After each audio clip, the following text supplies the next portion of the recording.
Well, I'd like to welcome everyone to the Mad River Valley Chamber of Commerce annual meeting.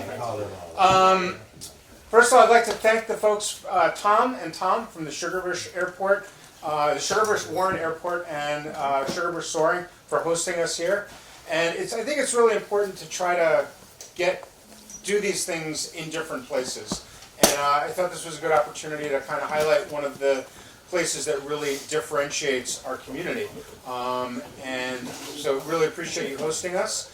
And Tom Anderson is going to talk a little bit about, after we're done here, to talk a little bit about Sugarbush Soaring and the airport and what it's all about and what goes on here, because it's really a pretty interesting thing.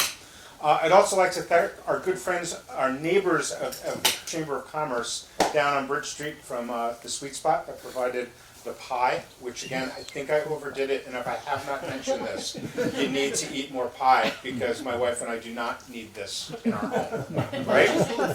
So, I gotta keep on top of this here. This is what we're gonna be doing today. I guess that's the welcome, I'm doing that right now. And then we're gonna hear from our board chair, Anna Dan, and we're gonna talk a little bit about finances. I'm not gonna go too deep into it, because that Cayman Islands account that I've got going, yeah, we don't need to talk too much about that. And then we're going to have the business and the nomination of our board of directors and our officers. And then I'm going to talk a little bit about what our accomplishments were for this year. And this thing's freaking me out. I like it though. And I heard if $10,000 we can have one of our very own, right? Something like that. And then I'll give you some time to have a little Q&A. And then afterwards, you're going to eat more pie. So, yes. So before we get started, I'd like to introduce Anna Dan. Anna is terming out after today. This is it. This is it, Anna. And Anna, hopefully you know her. And she's the owner of the Hideaway. And I'll leave it to you. Yeah, thank you. All right. I won't be too long, but thanks. So the first 3 rows are totally empty. Please come sit here. We're very intimidating. Yeah, I know, apparently. Thank you for coming out here and braving the weather if you actually are here physically and being on another Zoom if you're joining us via Zoom. These meetings are important, and the mingles that we have, the meetings that we have through these past 6 years that I've been involved really have helped me stay connected to the community, find out what's going on, with other businesses, and just stay on top of things, as well as get to know other folks and other businesses. So it's been great, and it's been 6 years, and it's hard to believe. When I joined the chamber 6 years ago, we were only a year and a half in the valley, having purchased the Hideaway. My husband, Paul, who's never to be seen anywhere, is actually on his way back from New Mexico, wishes he was here. But and the chamber looked very different 6 years ago. The membership structure looked different, the benefits, the strategy. And one of the things that it took on, and I think it took on really successfully early on, is to kind of redefine what the chamber's about, what does it mean here in the Mad River Valley, and what it sets out to do. And you can find all that stuff on the website, but basically it's here to strengthen us as a business community and as in partner with those that are not part of the business community for the absolute best Vermont experience that it can. So along the way, that was kind of how it started, and it was great business. And then 2020 hit, and the chamber was really great in supporting the community in our lockdown, our shutdown, and keeping us together and sane, and having a coordinated effort in how to deal with the pandemic. And then in the following year, and a lot of thanks to Eric for this, there was a lot of good support on both the state and the federal relief funds that were available, and how we could take advantage of them, and getting us through that time.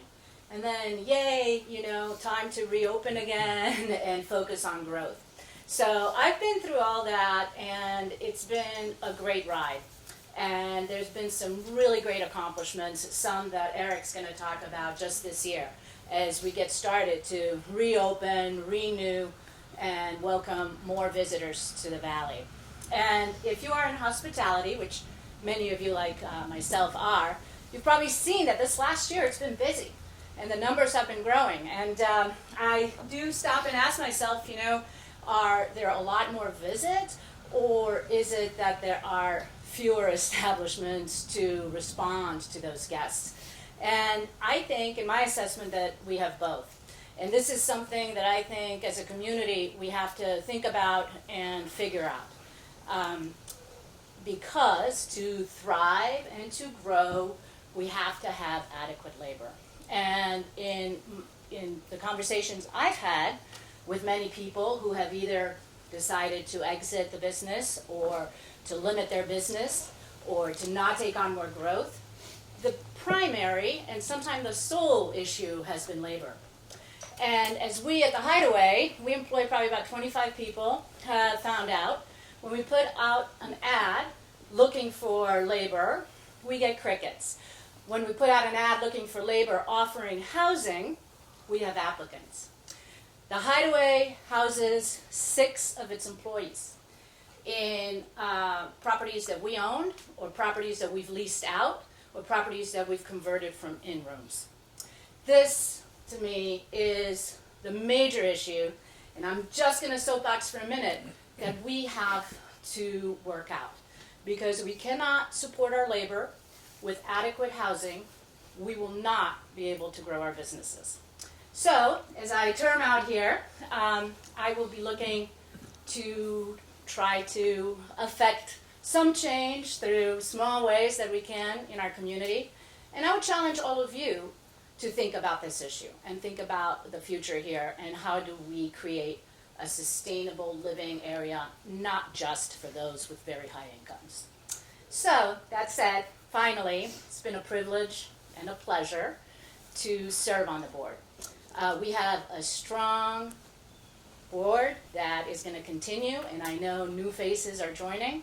You have an excellent, and we have an excellent executive director that, had the pleasure to be part of the hiring process, and what a great decision we made.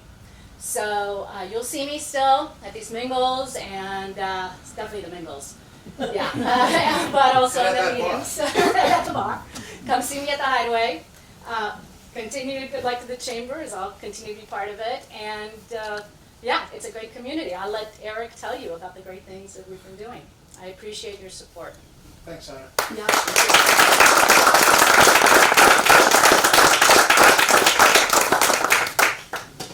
All right. So, I forgot to do this. That's her. I'm like, trying to do that fancy thing. I love the way things like moves back and forth. It's pretty cool. So, I told you I'm not going to get into the financial stuff too much. We're doing pretty good. I want to first of all thank Mimi, our treasurer, for helping me out. This is not my strength, and I really could not do it without you and our bookkeeper and all of that. And I feel like when I came on board, and Matt Lillard's not here from Mad River, and we would always joke around about my weakness in the world is the financial stuff, and he would always laugh at hey, when I got my spreadsheets, and when I took this job, I was handed this kind of weird, unwieldy thing, and it's taking honestly a good 3 years to kind of pull it together, and I feel like for the first time that the financials that we now have are kind of as good as they've ever been, and I'm really pleased about that. So thank you, Mimi. He was a big part of you. And Roger here, he's right there in the little computer. We had a big part of that as well, and I think he is breathing a sigh of relief. Generally speaking, our budget, we try to break even, being a quote-unquote nonprofit 501c6. This year in FY 2022, which just ended at the end of this month, we have a net profit of about $7,000, which I think the black is better than the red, right, Mimi? So we're good there. And we were able to do that mostly because of savings on labor and our members not taking advantage of their benefits, which we pay for videos and advertising and things like that. So take advantage of those so we can have an even amount there. In terms of a cash position, we have about $100,000 in the bank, which is more than we've ever had as long as I've ever been here. And just, a lot of you do know, I was on the chamber board when I was at Mad River for about 12 years, and we rarely had that kind of money in reserve, which is really good. So cash is good too, right, Mimi? Right? So the lion's share of our revenue comes from dues. We currently have 193 members. We have 27 new members this year. There's some brand new ones right here. I'm really glad to see. We did lose a few. I think we netted about 23 new ones, which is basically about a 12% increase. And I'm budgeting this year to do about the same, which is a really good thing. And our budget is online. If you go onto our website for this meeting, there's a P&L there, and the balance sheet is there. And Mimi assures me that it's like really good, and that they're not gonna, and that no one's gonna find that Cayman Islands account, right? So, yeah, this job isn't super not worth embezzling money. I don't think we have enough to make it worthwhile, so you don't have to worry about that so much. So that's where we are from a financial perspective. Before I go on, I'll do a Q&A at the end. Does anyone specifically have any financial questions at all? Sure, Roger does. He always does. Yeah, Roger, you want to say anything? Yeah, he's in Seattle. He doesn't care. I'm sure he cares. But so the first thing we're going to do, a little business. We have Anna is termed out. You can do 2 3-year terms. So Susie Edwards and Roger Nishi are running for their second set of 3-year terms, and Steve White, the owner, where's Steve? Oh, right there, of the Tucker Hill Inn, is seeking his first term. Don't tell him anything. So we don't have any nominations prior to other nominations. So do we have does someone move to accept the slate of candidates? Someone say yes. Yes. All right, there we go. Do we have a second? Roger, from the Peanut Gallery. Nice. All those in favor of our esteemed slate of candidates? Any opposed? Sucker. Congratulations, folks. Our second bit of business is our slate of officers. Sean Kramer from the 1824 House was our vice chair, is moving up to board chair. Anna Nassett of Stand Up Resources is our vice chair. Mary Tuttle from the Taste Place would be the secretary. And Mimi, can't get rid of her, is back as treasurer to keep me in line. Do I have a motion to accept the slate of officers? Yes, taking advantage of that new membership, right? Second? Second. All right, all those in favor? Aye. All right, any opposed? All right, we have our new officers, Mr. President. This is not going to be good. Oh, man. You might need some help here, Anna. Okay?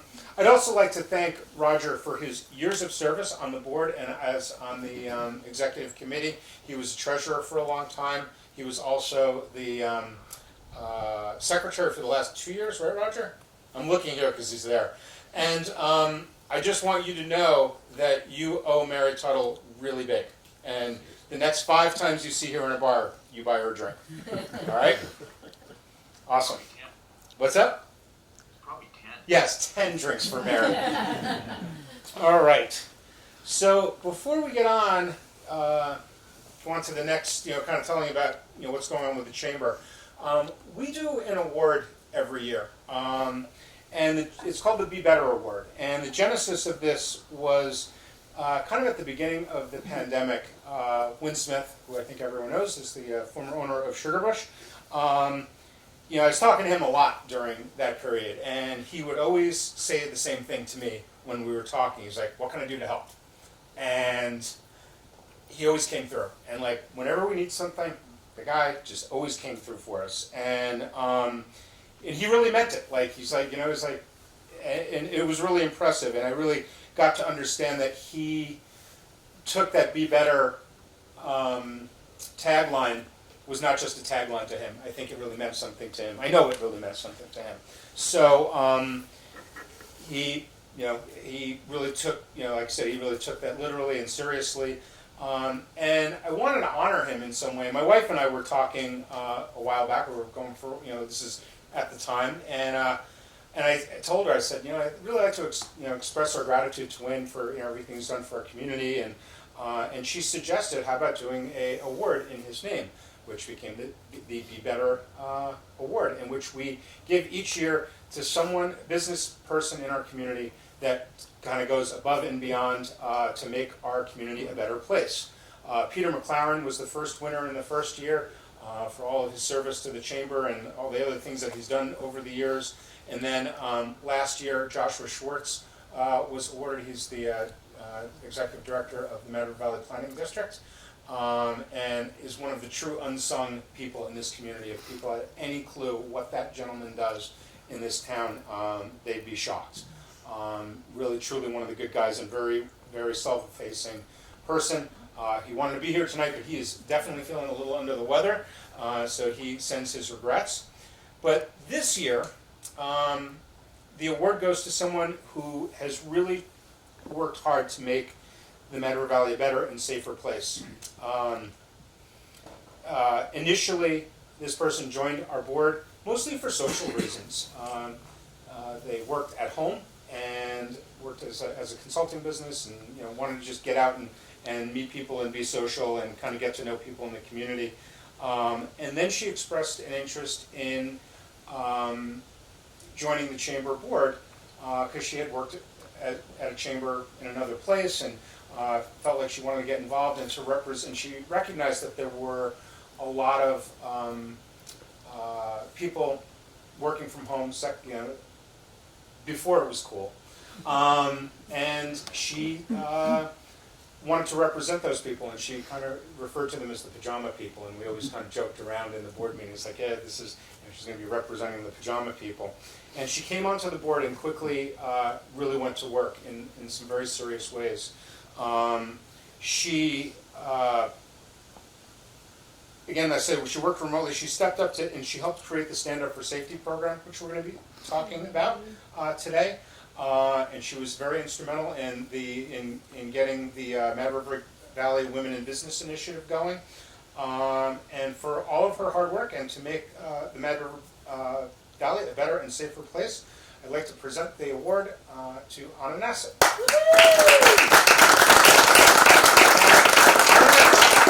I talked to her. I didn't tell her what was going on with this, but I said, I'm like, hey, can you do the meeting? Because she's out doing her thing, and she's in Oklahoma right now. Well, actually, she's on her way to Oklahoma, so she's on a plane, so she couldn't do this. So if anyone that knows her, I do. Yeah, this is one of her little prizes. So she's famous for her really hip white sunglasses. So we've got her some good sunglasses, and we have a real prize for her when she gets back. So She deserves it. Absolutely. So congratulations to Anna Nassett, and she won't be able to be here, as I said, but we'll hear from her more for sure. So, and I even have my little picture. If you don't know Anna, that's Anna with her dog Dolly Parton, the three-legged Chihuahua. It was a pretty good dog, really cool dog. So, what did we do in 2022? We've accomplished a lot in 2022, and I'm really proud of what we were able to do. But before I talk about what we've done, one of the things I really want to talk about, I think it's a really good time to remind everyone what the mission of our organization is. And it is to improve the economic well-being of the Mad River Valley businesses through leading destination marketing, building brand equity, and creating a unified and engaged culture. So in a nutshell, to me, this means that we're working together to create an environment where businesses are more likely to succeed. And I feel strongly that we do that in a number of ways. And I think foundationally, the things that we really do, first and foremost, is we have that website, madrivervalley.com. And we present our community in that website in a cohesive and positive way. And it's the only online presence that does that. It's very well used, and it's a landing spot for visitors, for second homeowners and residents to use and find information about our community. And if we didn't have that, it wouldn't be done. And I think in the very most basic level, that is an incredibly important thing for our community, because Sugarbush does their thing, MRV does their thing, all the businesses can do it, but no one is presenting our community in a cohesive way, and that's what our job is. The other real basic foundational thing that we do is our visitor center on Bridge Street. And if you haven't been in there, I'm so surprised like how many of our business owners have not been in there. And I do encourage you to come in. Well, we get hundreds of people in there every month coming in, usually to ask where the bathroom is and where can we use the bathroom. They want to find out about trails. They want to go on covered bridge tours. They want to find out where to go have lunch or dinner. And they invariably come in on a Monday and say, so there's no restaurants open, like where we can go? I'm like, well, actually there are, And Hideaway's open, and we go to Matt Taco, and we do whatever. So we get a lot of really weird questions. And people come from all over. And I just want people to understand how important it is to have a friendly face there. And we really, it's vitally important. Just today, while I was working on this presentation and was doing my thing, and it was these two gentlemen came in from the Philippines. We had a pair of people that came from Wales. There was a couple from Boston, and this is like in an hour, and it's like, it's just amazing how many people come in there. It's literally hundreds we keep track of everybody. And it's really, really important that we have that and that we do that. So, at the very least, that basis, that foundation is what we do, and we do those two activities. I think in and of themselves are critically important. And if we didn't do them, if the chamber wasn't here, it wouldn't be getting done.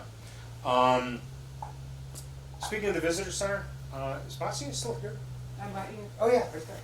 Basia is our lead volunteer, and I'd like to thank her for the amount of time she puts in. She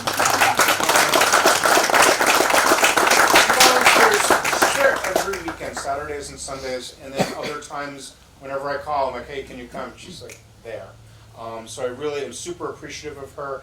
Al Pierce is always in on Friday afternoons. Kim Donahue from the Round Barn and comes in on Monday afternoons. Susanna Naylor from the Mad River Inn comes in on, Susanna's there Friday afternoons, or midday Friday, and Lori Montalbano, when she's not like taking care of her 47 animals and kids and husband and inn and all of that, from the Yellow Farmhouse Inn, comes in on Thursdays in the afternoon too. And I think it's a real testament how, yes, we have our volunteers that, that are doing this, but we also have these business owners that have really busy lives that see the value in helping out, and I think they do really get a lot out of it. I know if you talk to Kim from the Round Barn, she's like, I learn a lot about who our customers are here and how to run my business, and she's very appreciative of that. So anyone ever wants to put in a few hours, let me know. We'd love to add you to the schedule, and Basia will train you up real good. So thank you again. You're the best. So back to our accomplishments. I think our biggest accomplishment over the last year was the fact that we were awarded the VORAC grant for 2022. For those of you that hopefully, has everyone heard of this? Like now, right? Okay, thank God. It's like kind of a running joke with the lodging people, because I always bring up, it's like, always talking about VORAC, because it's like been a lot of work that we've been getting this thing going. VORAC is the Vermont Outdoor Recreation Economic Collaborative. Every year for many, many years, the VORAC grants were administered, and they were in the neighborhood of $5,000, $10,000, $15,000, and a couple $100,000 total, spread around the whole state. But when the ARPA funds started funneling from the federal government, the legislature decided, and this is something that legislatively we were very supportive of, was they put $5 million into the VORAC program.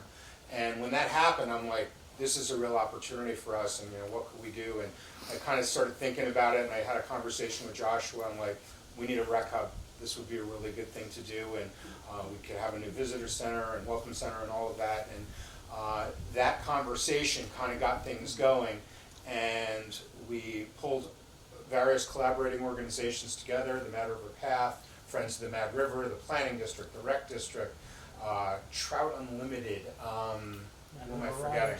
Huh? Riders. Of course, the Mad River Riders. Obviously, it was a huge one. And we pulled this whole group together to collaborate, and we put together a really compelling grant proposal. And we ended up getting a $408,000 grant. We got the largest grant in the state of Vermont, and we are actually going to sign off on everything in the next couple of weeks to actually get the money flowing, and it's going to start happening. The first thing that's going to happen is when the Chamber of Commerce moves to our new location at the new Rec Hub. And we're really excited about this. And what the Borac program is going to do, it's going to grow businesses because the Irisville location is going to entice trail users to start and finish their adventures, right in the business district. And that's already working. We already have businesses like Addison West and Mad Bush, the old Egan's, Mad Bush Falls, that Johnny Adler is putting together down there.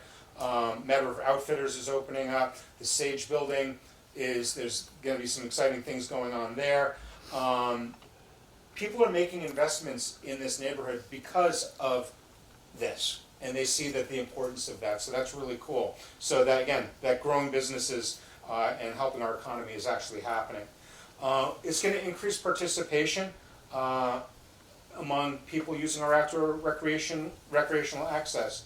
The bridge that we'll talk about more, and the welcome center, and the signs, and the maps, and the restrooms, and the parking, and everything that's part of this is going to get people out using our trail systems that are going to be greatly improved. And it's also going to strengthen our outdoor recreational resources, and that this hub is going to improve the quality of our trail system and improving access to it. So all of those things are going to happen because of this grant of $408,000, which represents the largest single investment in outdoor recreation in the history of the Mad River Valley. So we're really excited about that. So I just want to explain a little bit what this means. The first part of it, and we are going to be moving down from Bridge Street over to the local folks smokehouse building on the 1st of November after the foliage season. And we're going to be relocating there, and we are going to be using this as a place to showcase the many recreational and environmental organizations that we have in the valley that have been collaborating on this project. And it's where locals and visitors can find out, can have maps and talk to experts about how to utilize our recreational access points. So that's going to be a really exciting thing, and it's going to be a beautiful, beautiful facility, and I'm really excited about how it's going to develop over the winter. There's also going to be trailhead amenities. The hub's going to be it's going to have dedicated recreation parking, as well as the adjacent trailhead area with restrooms. And these amenities are key to integrating our recreational assets with our downtown business community in the district, and make it much more walkable, which is really, really important. Kind of the key element of this is the bike pedestrian bridge, and hopefully people were able to get to our last mixer, which we had down there. And the Mad River Riders have spearheaded this effort. It's something that they've wanted to do for a long time, and create a bridge to connect the over the Millbrook behind the smokehouse, to connect the riders 60+ miles of trails and their network to the Waitsfield Village, which will vastly improve the off-road connectivity for both locals and visitors. Another element of it is the downtown trail, which will connect walking-wise as part of the Mad River Path that's organizing this, linking the hub with Irisville, and then further on down the line to Bridge Street as well. Another big element of it is taking our Steward MRV program, which I'm going to mention a little bit later, to a whole new level, and really fully develop that ethos of stewardship, which is really starting to take root here in the Mad River Valley, and bring together our community to take care of our recreational access points, which are truly our bread and butter. I think the community recreation visioning aspect of this grant is really, really important. And I think it's the represented element of it. And what it is pulling all of the folks that are involved in outdoor recreation in one room to come up with a gold standard of how we are going to take care of, and Anna talked about growing our business here, but to do it in a smart way that it doesn't, so our community doesn't get loved to death, and to do it in a really responsible way. And this is not just all the trail organizations and folks like that. We're working with each of the town's conservation commissions and the towns themselves and the planning district, and everyone's in a room to plan out how recreation is going to develop here, so it's not done in a haphazard way.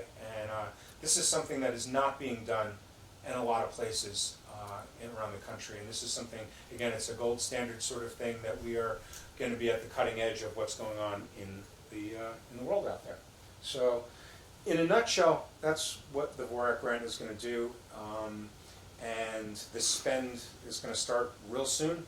We're actually going to be spending the first part of the money on the chamber, and then we have 2 years to get everything done. We expect that the bridge timeline roughly is that the bridge construction will happen this summer, this coming spring, summer. There's a whole riparian buffer that's going to be going in along the river there, and the trail. The trail I think is probably going to take another, maybe probably not this summer, but the following summer. But we can use the existing one that goes back behind the laundromat in the short term. So we're really excited about that. And you'll see a lot more and hear a lot more about that.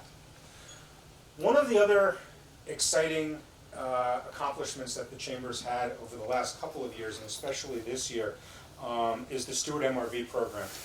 If you recall, we started that last summer, the summer before this past one. And again, this started out during the pandemic when we realized that people were using the outdoors a lot because they had to.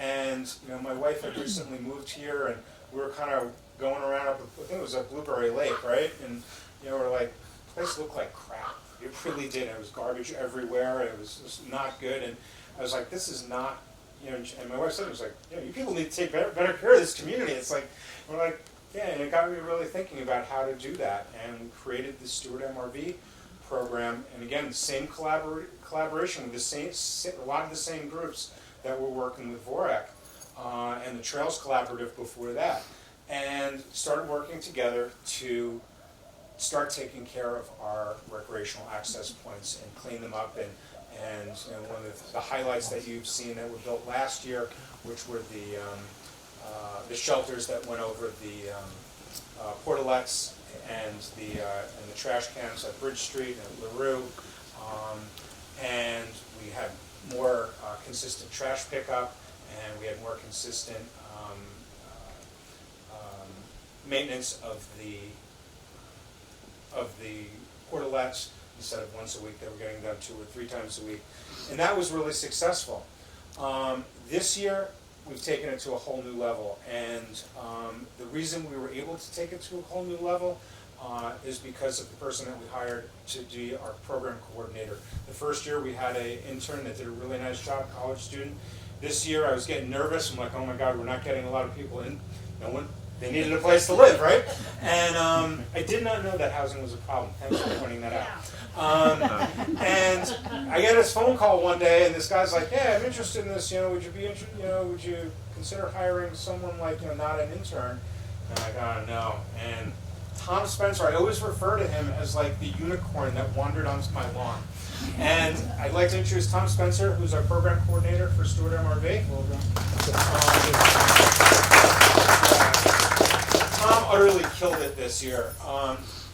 From having about 6 volunteers last year, we're up to 17 volunteers that are monitoring 22 different sites around the valley.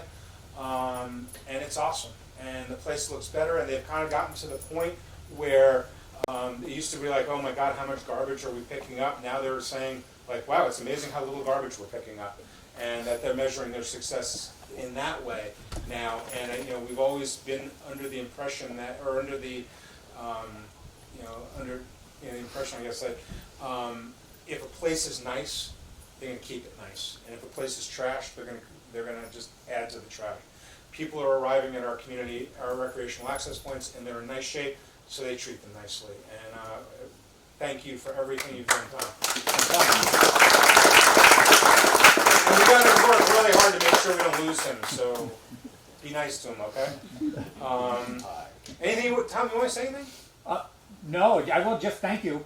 It's been a huge amount of fun to work in the program, and you know, we've really, I think, knocked it out of the park this year. So thank you to everyone.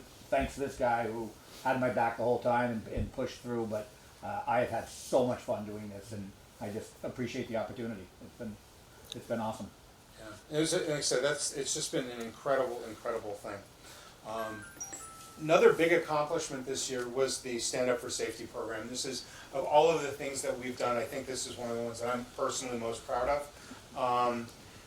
The Mad River Valley Chamber hosted a very important workshop last fall for its members because Ananessa and I talked about doing this, and she had came up with the idea of, she does most of her work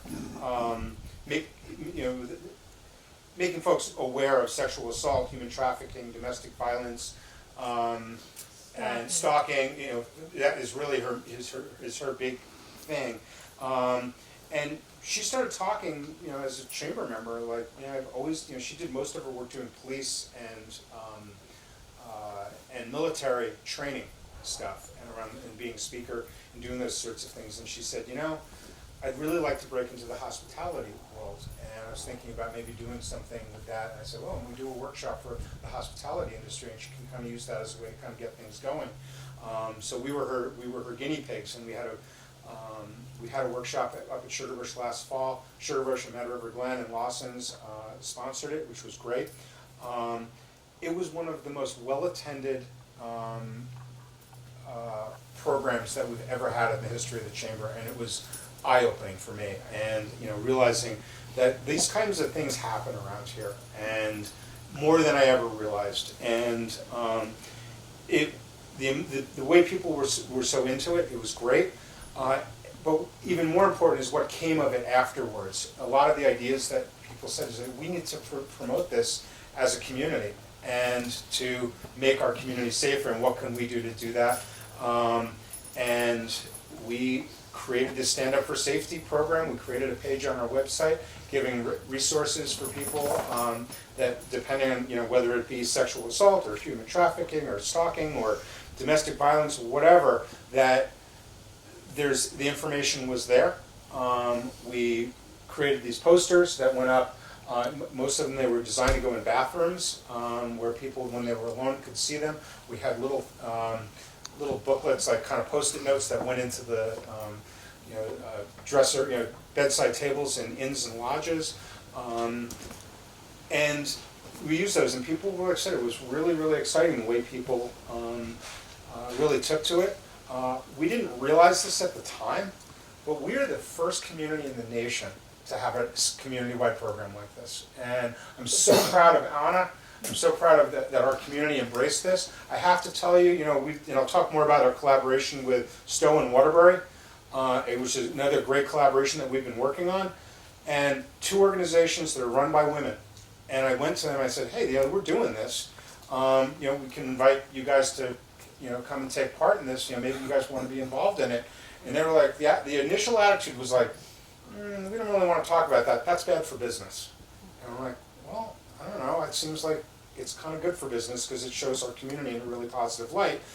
And they've kind of come around on it, which is kind of cool. So we're really excited about that. We're taking that to another level. We're going to be having a workshop again this year. We're going to be doing it at the Mad River Barn in November. We're fine-tuning what we're doing in terms of our collateral materials and how we're going about doing it. And what I'm really most excited about is we'll never know how successful it is because it's something that people don't talk about. And if they do, it's usually done in a way that's that they're not supposed to go out publicly with these sorts of things. But anecdotally, we've had an impact. I know of at least 3 different occasions where this program got people talking, which is really great. And I'm hearing this from Anna, which is awesome. So I'm really, really proud of that. And again, it's something that I don't think most typical chambers of commerce, this, Stewart MRV, it's not the typical chamber of commerce stuff. And like I said, I'm really, really proud of what we've been able to do with that. So the next thing that was an exciting initiative this year was the Matador Valley Women in Business program. We saw that I noticed that as we got all these new members, how many of the new members were women. And not only were they women, they were younger women. And I guess like most people are younger than me, but it was really kind of eye-opening. I'm like, wow, and again, not your typical Chamber of Commerce thing. A lot of them, I had to explain to them what a Chamber of Commerce was. And when they saw, the Stand Up for Safety program was one of the reasons that they wanted to join. I was like, okay, that was not where we were going with this, but we were really pleased that it did. But we got all these women together, these women were joining, and we realized that they have a lot in common, and they could probably help each other out. So we created this Matador Valley Women in Business Initiative. It's run by Anna Nassett and Janet Fleckenstein from Clearwater Filtration. Have taken the leadership role with that, and Anna Dan was involved in the beginning as well. Again, the first one that we had at the Hideaway, there were over 50 women showed up for that. Yeah, that's it.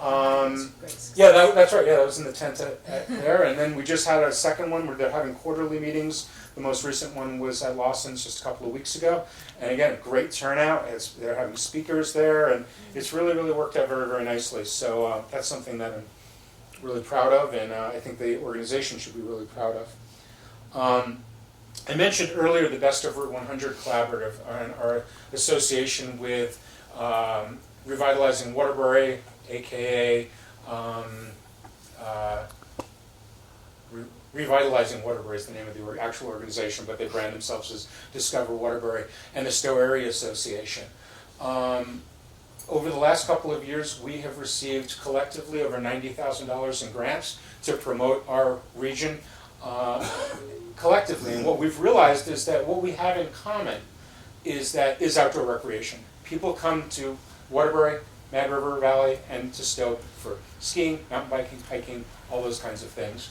And that we have a lot more in common than we ever realize. And when you're in the visitor center and you start talking to people and they start saying like, oh, where are you staying? I'm like, oh, we're staying up in Stowe. And I make my snide comment, and that's how nice it is. And and I always tell people the same thing when they think, oh, you're staying in Stowe, and I'm like, oh, really? We love Stowe. And they say, really? I said, yeah. I said, it's a beautiful town, and the people there are so nice, and the views are gorgeous, and the skiing is fabulous up there. And the best part about Stowe is it's so close to Vermont. And they're like, oh yeah, okay, no good for me. So next time, get them to try to stay here. But what we realized is that people go back and forth all the time. And Willie and Greg here, they're in Duxbury at Moose Meadow Lodge, and you live it, so and how they're going back and forth all the time. And this collaboration makes a lot of sense. And the most recent grant that we got a $30,000 grant that we're using to do a video and photography initiative promoting summer and fall travel to our region aimed at the BIPOC community. So we're going to be getting a lot of video, and it's already done. It's in the can as we're in production right now. We're going to have video and photography assets that our members will be able to use, as well as having the production that's going to be done, which is really exciting. And very necessary as we start looking at our photography. I'll speak for us. We just don't have that, and we don't have a lot of good BIPOC representation, and it's really important. And that's one of the fruits of this collaborative, which is really exciting. Another big win for us, I think, this year was the flag grants, and I hope you saw those in Waitsfield this year. And we got a grant. With the help of and I always get this wrong, I wrote it down, the Foundation of Rural Services, which is an organization that the Waitsfield Champlain Valley Telecom is a big part of, and it's for small independent telecommunications businesses that provide services to communities like ours, and they helped us get this grant, and it was a $3,500 grant to have the flags, and I think it made the community look good, and I would argue there's no better way to brand our community than having those flags out there, which was really nice. So thanks, Roger. He's there. I'm pointing at him too. Another thing that we worked on over the past year was the Afghan family resettlement. There are two families that I've had a connection with kind of sort of for maybe 15 plus years or so. Alicia Farhan and Sajjad Hussaini, who are two gentlemen that are from the Bamiyan region of Afghanistan. We sent them, when I was at Mad River Glen, sent them some skis because they were trying to get skiing going in Afghanistan. Years later, these guys end up racing on the World Cup and the championship, the World Championships, the FIS World Championships in St. Moritz in 2008, I think it was, and they tried to get into the Olympics and unfortunately didn't make it, but they tried so hard, and the FIS was really rough on them. They were the guests of the guests of the International Olympic Committee, and they went to the Olympics in South Korea as the guests of the International Olympic Committee, which was really cool. When things went south in Afghanistan, these guys and their families were one of the ones that were in the airport and all those horrible scenes that we've seen, and we've been working to get them here to the Mad River Valley on what's called an O2 visa, which is there's no other way that they can get into the United States otherwise, and what it is a program that we identify them as being in the top 1 to 2% in their field, and in their field is skiing, and that we're trying to make the case that these are the guys who are in the top 1 to 2% of skiers in Afghanistan, which they certainly are, and we have been able to hire an immigration lawyer that we're working with. We have found housing for them, we have found jobs for them, and all the support, and we're really hoping that they're going to be able to get here. It's been a very, very long process. We've been working with the Leahy administration, Leahy's office down in Washington, and their whole immigration team,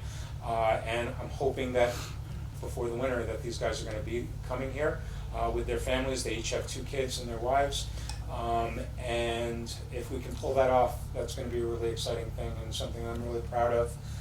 And again, something that I think your typical Chamber of Commerce is not involved in, and I'm really excited that we're doing this.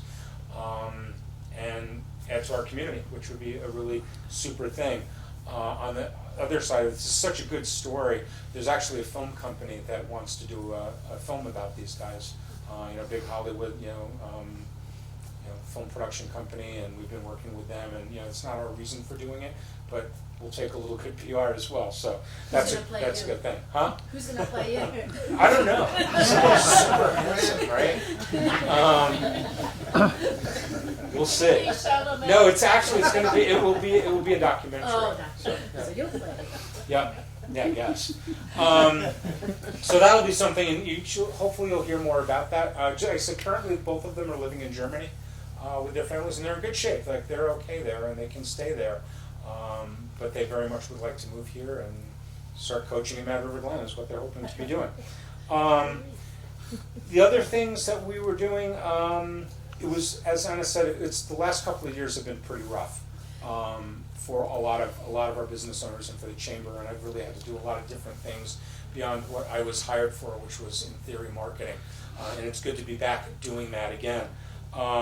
We've been doing website promotion, co-op advertising, ramping up our social media game, refining our retail strategy, really thinking of our community and neighborhoods in terms of neighborhoods in Warren Village and Irisville or Bridge Street, Middlesex, kind of framing it that way, because one of the things I realized is that when people come here, they're geographically challenged and they don't necessarily understand it, so we're kind of bless you, kind of framing things that way.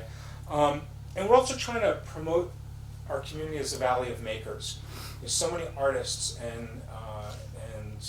craftspeople and culinary folks and all these people that are doing all this making these amazing things. And they are what differentiates our community and really help to do that. So we're trying to really highlight those. So that's what we're doing in terms of marketing strategies. Social media.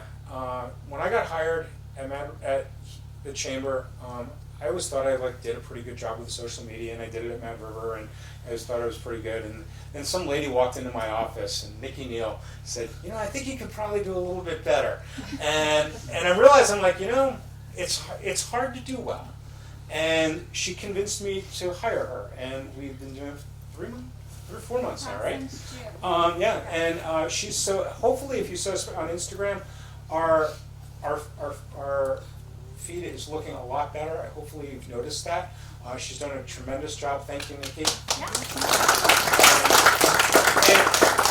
And it allows me more time to do other stuff in terms of, and she's just doing the Instagram part of it. Some of it ends up on Facebook as well, because I heard they're together now or something. Yeah. But it's given me a lot of time. I work on the stories and I do the Facebook feeds as well. But having that extra time and having her expertise has been really, really valuable. So she's doing a great job, and that's something that we're going to be continuing on with this year. And that was, I think, a big accomplishment for this year. And then the legislative work, which is, I never thought that when I started at the chamber that we would ever be doing, that I would ever be involved doing legislative work. And it's really been something that I actually kind of have grown to enjoy. I'm a social studies teacher by trade, and I always thought I knew how government worked, and I didn't know it as well as I know it. And I also realized what the impact that we can have, especially in a state like Vermont, and especially among with our legislators are really approachable. Carrie Dolan's here tonight, and you call up Carrie, you call up Maxine, you call up Ann Cummings, they answer the phone. You send them an email, and 20 minutes later you get an email back. Yeah, you were I just sent you an email like 2 days ago, and it was within an hour. I was I don't think that happens in New York and New Jersey. And so one of the things that happened over the pandemic is that I think that our community has presented itself well. We've been well spoken. We have some really great people that are representing us. I like to think I represent our business community well, but when we have people like Sean Kramer and Kim Donahue and folks like that are really outspoken and knowledgeable with what they're doing, with legislative issues, it's been really, really valuable, and we are really punching above our weight statewide, and people want to know what we're up to. So it's and what we think and all that matters. And Willie also, Willie has also been really involved in that. And Willie is also on the board of the Vermont Chamber, and their legislative team. We work with we don't have the staff to do that, but Vermont Chamber has a dedicated legislative team, as does the Lake Champlain Chamber, and we work really closely with them. A lot of the information that you'll see in the updates, I admit it, I copy and paste it from their stuff, but it's really, really valuable. And having people like Willie and Kim, who's on the VLA board, and Sean's on the VLA board, Vermont Lodging Association, we're really well connected, which is a great thing. So that's kind of what we've done in the last year. It's been busy. And as we look forward to 2023, I guess the biggest thing that we're going to be doing is that new Welcome Center, and it's going to take a lot of time and effort, and I'm really excited about it, and I hope that people are into it. Another big thing that we're going to be working on, and this is something that we've been talking about for decades, is we are going to finally have a dedicated calendar of events that we're working with the Friends at the Valley Reporter, that we are going to have the consolidated calendar of events for our entire community, from whether it be at Sugarbush and Mad River and the touristy sorts of things, to Harwood, to school board meetings. We're going to take, the Valley Reporter does a great job with that community stuff. We do a really good job with the more touristy sorts of things, and we're going to combine them into one and use it to promote it so that you folks, everyone, visitors, residents, second homeowners, will have access to that, and that's going to be a huge thing. And I hope I just hope people realize what a big deal that is. And how long have we been talking about that, Jeff? Like decades, right? we're going to really grow and solidify Stewart MRV. We want to keep that going. We're going to do everything we can to keep Tom on board. If we have to chain him to a tree, we're going to do that. And we're going to be launching that diversity video program, which you're going to see that this summer. We're going to expand the profile of Stand Up for Safety. That's something, again, that we're working on. Really hoping that we get the Afghan families here this year. And we're going to keep going and doing what we're doing with the marketing and the social media and all of that other stuff that we do. And we're going to keep doing the outreach that we do. And I hope people realize that I'm on the steering committee of the Mad River Valley Planning District, working on issues like housing. It's a huge, huge issue. The Mad River Valley Chamber, the restaurant group that we work with, and putting together a buying program that we've been doing. Working with Mad River Valley Arts, Mad River Valley Television, the Planning District, the Recreation District. We're working with all these different entities within our community, and we're going to keep doing that. And we're going to keep doing our legislative work. So, Carrie, you will be hearing from us. So be aware. And I'd like to, I was just thinking, is that it? Yeah, thank you. And I really appreciate your confidence in me and allowing me to do the work that I do here and the opportunity to represent the Mad River Valley business community. And I'd like to thank, did I say resent? Yeah. Represent, yes. And I'd like to thank our board of trustees and Anna and the rest of them for their effort and their guidance. And they've been awesome, and it's going to be great to continue on with the new faces. And most of all, I'd like to thank you folks, our members, because if it wasn't for you, we wouldn't be able to do it. And in the hard work and supporting the things that we're doing. And I really appreciate the support that, the non-traditional stuff that we're doing, and that we're not getting pushback on it. And I'm really proud of the fact that, that you folks see it and value it and appreciate it. And I can see it because our membership is growing. So thank you for supporting this organization. And that's it. I guess I'll open it up to questions.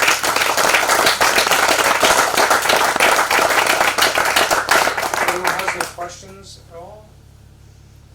I want to jump up at once. I drone on and on, so I think I probably answered almost any question. The other question is, yes, there's more pie. So I do want everyone to eat that. But thank you oh yeah, Carrie? I just wanted to take a moment to thank Eric Friedman for what he has done for our region, particularly during COVID. It was so difficult of a process. He was thrown into a situation that, we just didn't know where that end of the tunnel was going to be. He was amazing, representing our businesses, our community, working hard every day on something that we just didn't even imagine this to be part of his business. We had so many businesses and workers really struggling and continue to struggle through this pandemic. And Eric was right there all along. And I just want to really commend him, his leadership, his real guts, his compassion, to really work with all of us to keep us afloat and keep us going all together as a community. So I just wanted to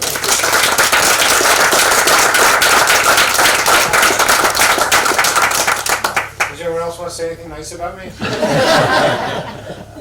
Holly?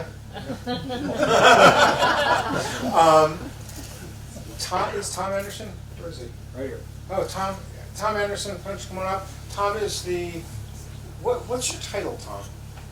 I'm the Director of Operations of Sugarbush Soaring. Yeah, and I want to just thank you for having us here. Absolutely. What I wanted to talk about with you all is just a quick overview, and I'm not going to take a lot of time because it's chilly and everybody probably wants to head out. But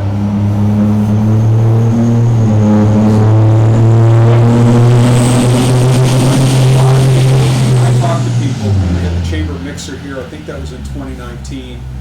And when I talk to people in town, a lot of people don't know what Sugarbush Soaring is or the Warren-Sugarbush Airport and what it provides to the community. And so I think one of the things that's important to get across to people is it's not like it was 20 or 30 years ago. There was a club-based operation, kind of a country club you would picture it, for glider pilots to fly their own ships. their own sailplanes around the valley. There were some competitions here.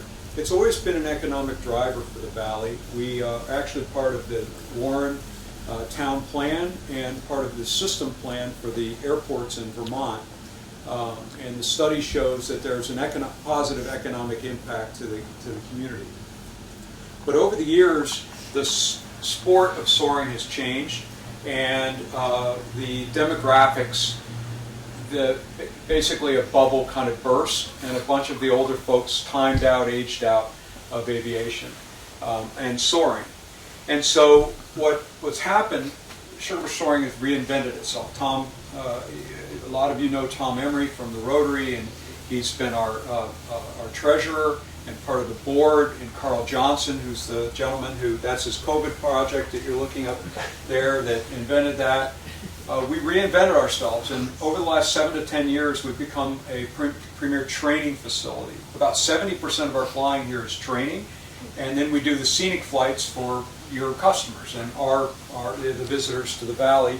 We do about 400 of those a year.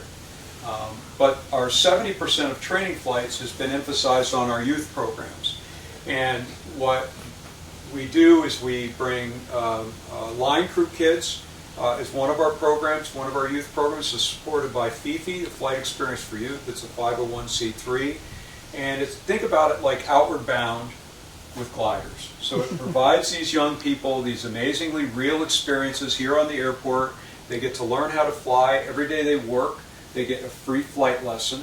And in return for that, they also help run the airport. So they do the mowing. In fact, in 2020, when we couldn't operate because of COVID, the people who maintained the airport proper here, mowed it, repaired stuff, they were all under 18.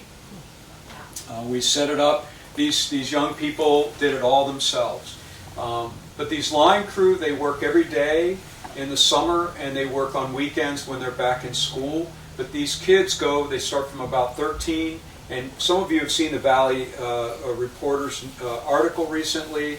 One of the young people came in, he was 13 years old, and they progress up through, they solo aircraft, they get their pilot certificates, but we truly teach them about life through flying. So that is promoted that's funded through the 501c3 Flight Experience for Youth. We also do summer camps where we bring a bunch of kids onto the airport. They camp on the airport, and this is where we had ground school here in the tent, and we've been doing that for about 20 years. Bill Stenson and Millie, a bunch of you probably know them, the Waitsfield Inn.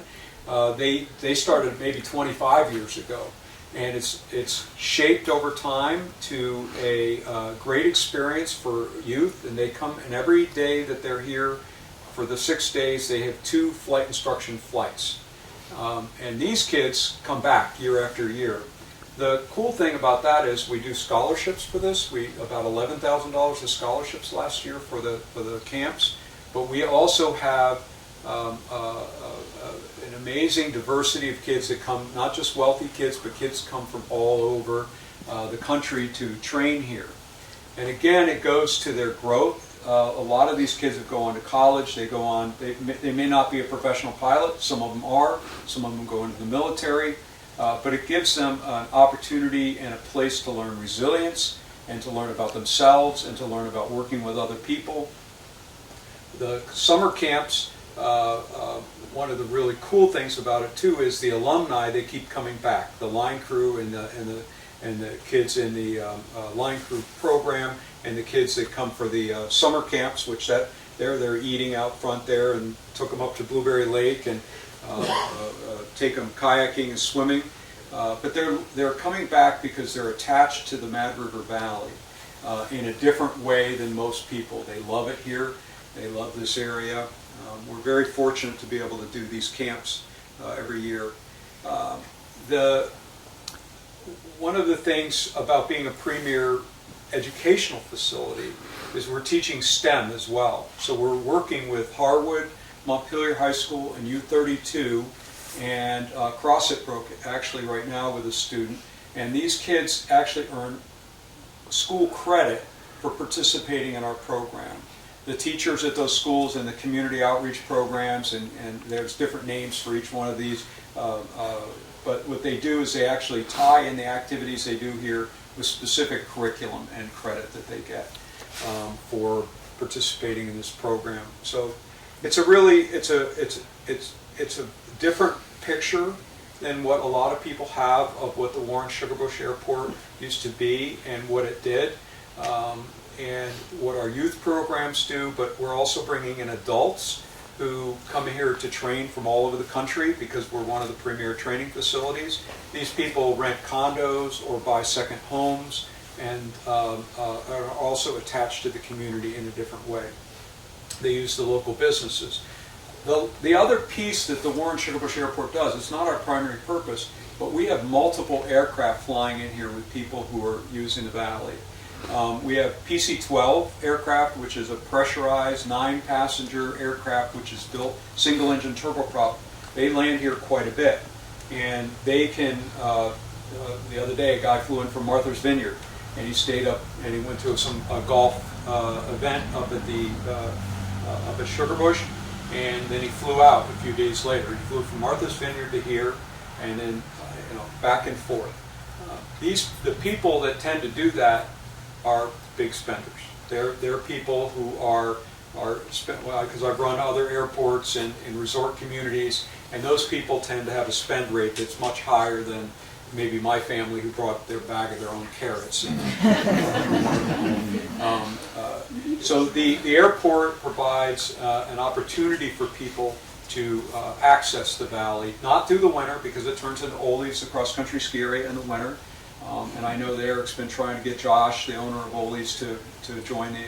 I put in a word for you the other day, but during the summer we probably had, and I'd have to look back at the data, by 10 or 15 large aircraft land here during the summer with people accessing the area. Those are large turboprop like the PC-12 I was describing, and then numerous smaller aircraft, owner flown, like a Cessna. With a guy came up the other day. He landed his Cessna. He had those folding bikes in the back. And he took off, and talk about a recreational access point. These people are he's from Maine or I think Nashville, New Hampshire. He came over and biked around, and then they stayed at an inn locally. I didn't catch which one. But so that does happen as well. So our youth programs are something we're very proud of. We have 25 youth members under the age of 21 at this point. That number 7 years ago was 0. So it's the future of the sport. It also provides us an opportunity to indulge our passion to teach young people about life through flying. I just want to give you a little clue.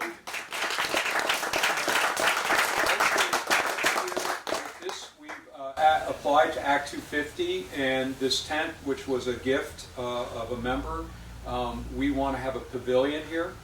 An actual hard roof post and beam type pavilion with a nice floor in it.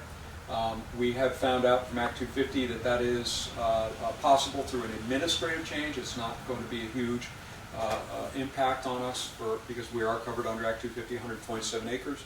But the reason I bring that up is this venue is underutilized in the summer, and we would be willing to partner with any business in the valley to hold events here in the evening during the summer. It's a fantastic venue. We have acres and acres of land. We had the Glider Fest here a few weeks ago. We had maybe 250 or 300 people coming in and out. We've got a tremendous amount of parking, and we've got this tremendous venue here. So if you're interested in that, we're not interested in running the event. But we would be willing to lease out a section of the land, the property, for either a small concert or a wedding reception or whatever type of things that happen. It is one of probably the most underutilized flat pieces of property, and you guys are not seeing it at its best on a cloudy, drizzly day, but this is a gorgeous place to be. So thank you all for coming, and we really appreciate you visiting us. Well, thank you very much, Tom. I really appreciate you hosting us here. And again, this is why I wanted to do this. I really wanted to use this as an opportunity to show off this organization and this beautiful place. So Thank you again. Thanks everyone for coming. Please eat more pie and take some home for somebody. I'm serious, please. My wife and I do not need it.